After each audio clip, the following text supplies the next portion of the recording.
why I think these two cryptids may actually be real. Hey everybody, welcome back. My name is Jacob. This is Forgotten Voices. So when I first started getting into cryptozoology and stuff about a few years ago, these two were the one of the ones that caught my attention the most. The Black-Eyed Kids and the New Jersey Devil.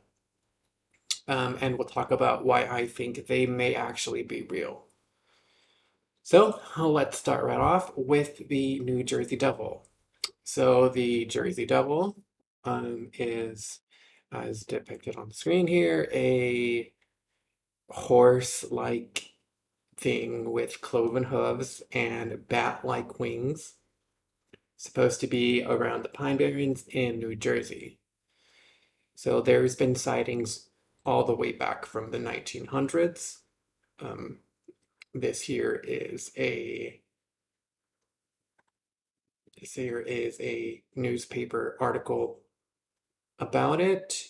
So it was actually first called the 13th Child. The story goes a lady who may or may not have been a witch had 12 kids and she did not want to have any more kids, but she ended up having a 13th child who came out from the womb and was, well, this thing, who then went on to terrorize the area for years to come. So the 13th child, or the Jersey Devil. So I really wanted to read you all this um, story from the 1909. In January 1909, nearly 1,000 reports came in from eyewitnesses throughout South Jersey. So 1,000 reports. This is not, one person or whatever. This is a lot of people. While testing cannonballs at Hanover Mills work in the Pine Barrens, Navy Commander Stephen Decatur reportedly saw the creature and shot it. The cannonball blew a hole in the devil, but it wasn't phased by the projectile. Strange tracks were found in the fields, but bloodhounds refused to follow the tracks. The kids were fine with it all because they had no skull. All right. So, a couple things. This is a Navy commander. He's not just gonna go out there making up stories. And he actually shot at it, and I guess he hit it, but it really didn't matter. Um, so this Jersey Devil is definitely real, but he may be a little bit supernatural side to it because he wasn't phased, and even more interesting, the dogs refused to track the scent, the the thing. Um, so of course, your typical depiction is right there. So that really got me thinking about the devil himself. What's he depicted as? Having horns, having goat feet, which the Jersey Devil does have. Right there, you see a little goat feet. No horse face, right? And of course the wings. So these are all things attributed to the devil, right? Of course, we know the devil is actually really, you know, really beautiful and stuff, but the devil and fallen angels can actually change their appearances. So, that being said, of course, I just wanted to read y'all the goat hooves. Pan is often represented by a satyr, half goat, half human. Now, we've talked about Pan and what's going on with the ancient Greek and Roman and satyrs. They were pretty much, fallen angels, had sex with women, and you got satyrs. I do believe that's true. With cloven hooves and goat tails. Pan was known to the Jews of Jesus' day. Yeah. All right. So pretty much we have a general, um, artistic expression of the devil. Your typical stuff. So that actually reminded me of this Bible verse, Ezekiel, where the cherubim were described. This is a physical description of a godly angel, right? Let's see. Where was it? I just lost it. I'm so sorry. Mm, all right. So they have faces. We have four faces. Um, that of a man, a lion, an ox, and an eagle. And everyone had four faces.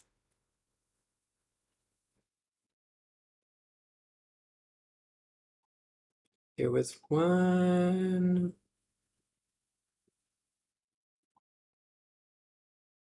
And this is an expression of what it would look like. You do have the four different faces, and you have the wings, and you have the cloven hooves.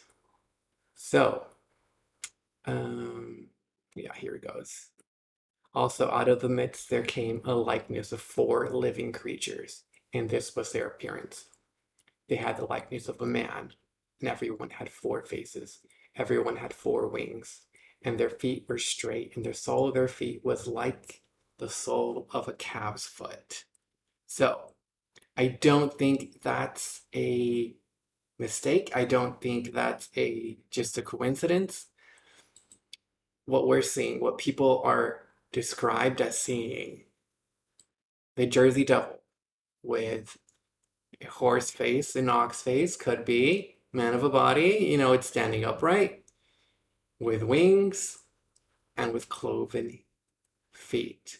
So I don't think they're seeing, I think they're seeing an actual fallen angel. Well, I would assume, yeah, an actual fallen angel, because this is very similar to the description we get in Ezekiel. So that's why I think the Jersey Devil may actually be real. Um, Kind of transition over to the Black-Eyed Children. So if you haven't heard of the Black-Eyed Children, it's another another cryptid.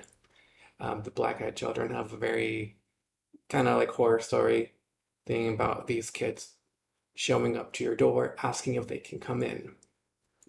Of course, you're supposed to say no. Um, One particular story that uh, I always think of is a soldier was out. Yeah, there was some, I think it was a barricade or something, maybe a fort in Alaska in the dead of winter. And the soldier is standing guard and he's the guard at the gate. These kids out of nowhere appear and ask, can we come in? So the soldier had to, it's like 3 in the morning or something.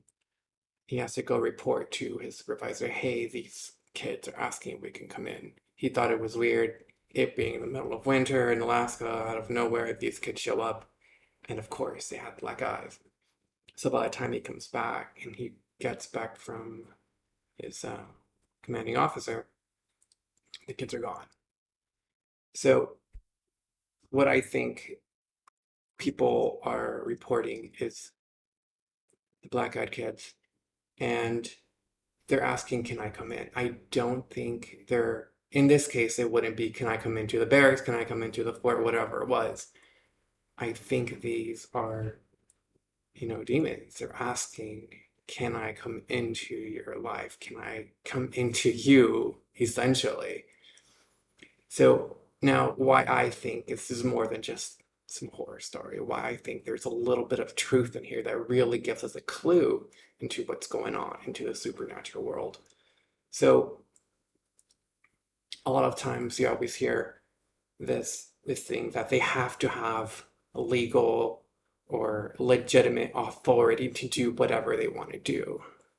That's just the way the world works. That's just the way it is. I don't know why, but it seems to me that these entities have to have an open doorway or an invitation to come into your life, into your, you know, they possess you or whatever. That's why you don't mess around with Ouija boards. That's why you saw my yoga video. That's why you don't mess around with that kind of stuff. Because these demons, they need a legitimate reason, a legitimate, you know, an invitation. And that invitation doesn't have to be a lot. So, like I said, the Ouija boards, that's enough. So that's why I think these kids are real. And I think they're just demonic.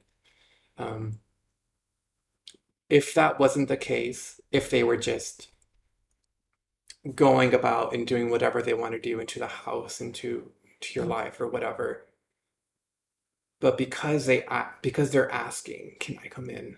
I think that um, really gives a ground to it being rooted in reality. Um,